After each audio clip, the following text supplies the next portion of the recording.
Notre Dieu s'exprime lui-même par sa parole. Dans plusieurs passages de l'Écriture, il parle directement aux hommes. Dans d'autres passages, il ne s'adresse pas directement à eux. Cependant, la Bible considère que ces propos indirects sont aussi la parole de Dieu.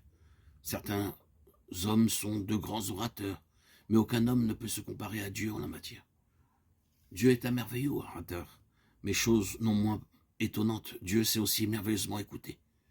Il a une très grande capacité d'écoute. Il arrive bien souvent que, alors même que l'homme est occupé de parler, Dieu écoute tranquillement. Dans l'Ancien Testament, le livre de Job est celui qui, plus que tout autre, rapporte les discours des hommes.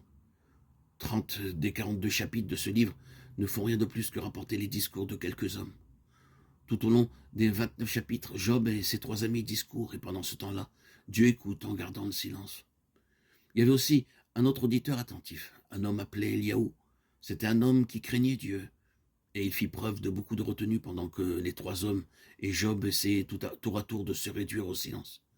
Pour finir, Eliaou, ne pouvant plus se contenir plus longtemps, rompit son silence par un long et brillant discours, rapporté dans pas moins de 6 chapitres de la Bible. Il savait écouter, mais sa patience était limitée. Seul Dieu peut écouter avec une patience infinie, et il écouta en silence tout ce que Job avait à dire, tout ce que les 3 amis avaient à dire, et aussi tout ce qu'Eliaou avait à dire. Il parlait, et Dieu écoutait, jusqu'à ce qu'il s'arrête de parler fatigué. Il n'y a pas de livre dans le Nouveau Testament qui corresponde à celui de Job de l'Ancien Testament, mais dans le Nouveau Testament, nous rencontrons un homme qui s'empressait toujours d'exprimer ses idées, et nous voyons comment Dieu a agi à son égard. Nous connaissons tous bien cet homme, c'est notre frère Pierre. Chaque fois qu'une occasion de parler se présentait, Pierre ne la manquait pas. Parfois, il ne pouvait pas même attendre une occasion pour parler. Et il lui arrivait soudainement d'avoir des propos inconsidérés. Alors que Dieu est un auditeur fort patient, il monte dans sa parole qu'en 3 occasions. Il n'a pas pu continuer à écouter Pierre sans intervenir.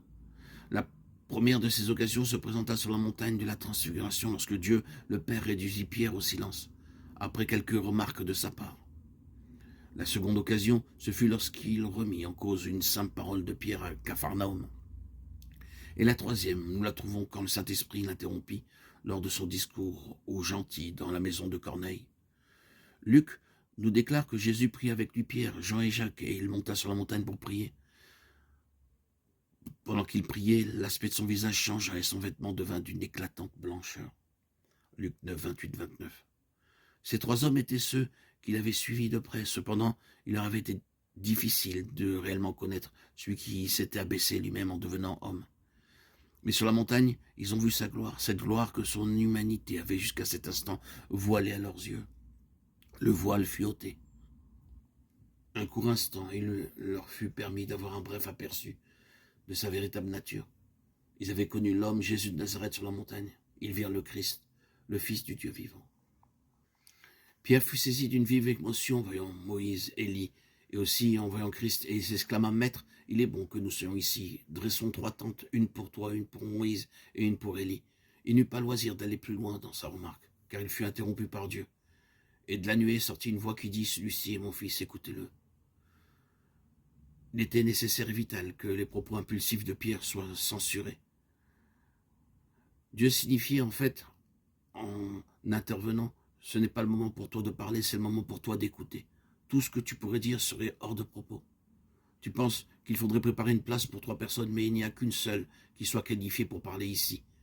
Dieu n'a pas dit écoutez-les, il a dit écoutez-le.